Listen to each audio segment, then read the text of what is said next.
Hello everyone again, and welcome back to another very informative video about learning about ASUM.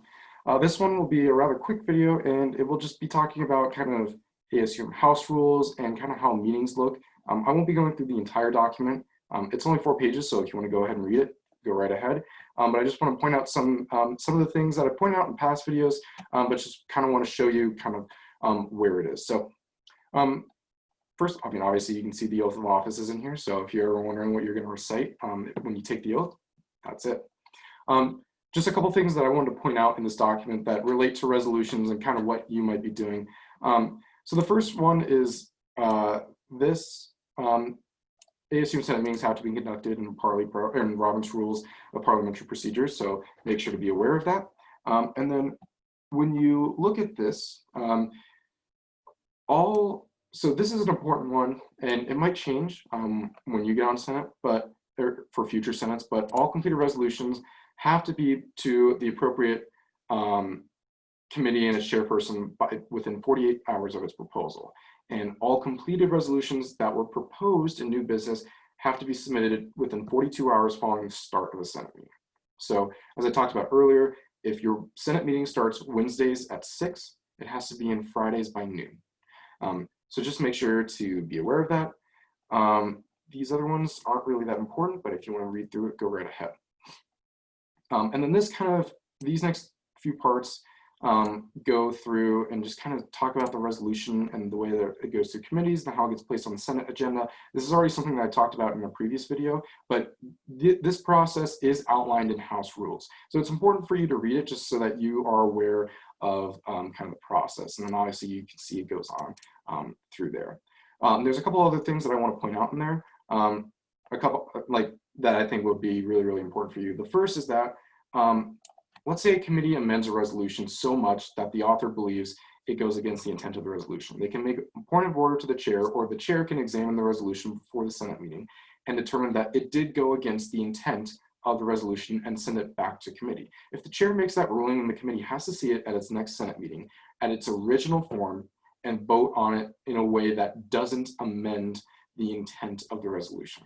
This is one that, on a couple times I've been close, that I've been close to sending resolutions back to committee, and other vice presidents have probably been the same, but this is one that you don't see that often, and you really, really see it more so when you're talking about amendments to an amendment. So like, let's say, and this is kind of getting at funding requests. So like, let's say you have an amendment that increases funding by $500 from $500, so a $1,000 increase. And then there's another amendment that decreases that increase by $600.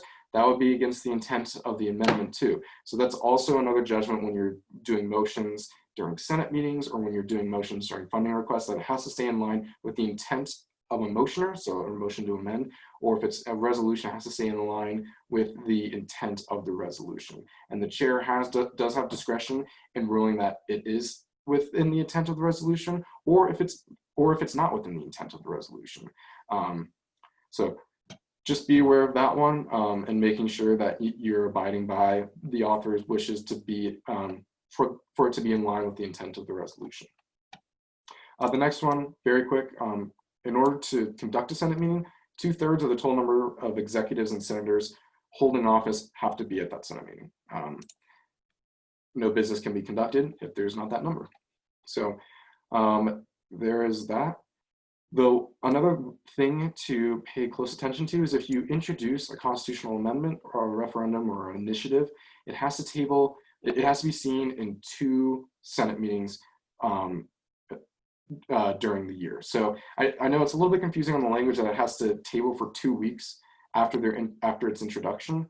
But a better way to think about that is that if it gets to unfinished business through a normal process, it has to table, and then the next Senate meeting you can vote on it.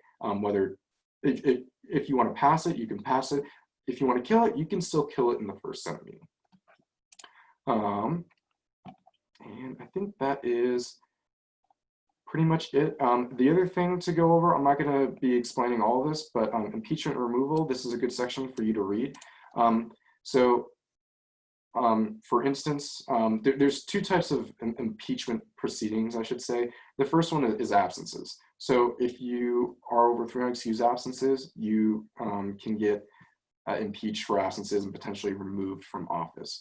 So your vice president at the beginning of the year will have more than likely a framework for how absences will work, and then also a table for if you miss something, you get X amount of absences. So like, let's say you miss a committee meeting, during my year, you got half an absence. If you missed your office hour, you got a third of an absence. If you get 3 unexcused absences, obviously you're up for impeachment. If you get impeached for absences, then it goes straight to removal proceedings. And this is where it's different from other impeachment proceedings, such as breaking the law, breaking the student conduct code, et cetera, where if you get impeached, then if the person needs to get removed, then it has to go to a student vote. With absences, it does not have to go to a student vote, and the Senate can vote by a 2/3 majority vote to remove the person from being a senator. So I would highly encourage you to read this. Everything else in here doesn't really matter, so don't really, you don't really have to kind of read through that if you don't want to, but I would highly encourage you to read the impeachment and removal sections. So thanks for coming along to this short video, and I'll see you in the next one.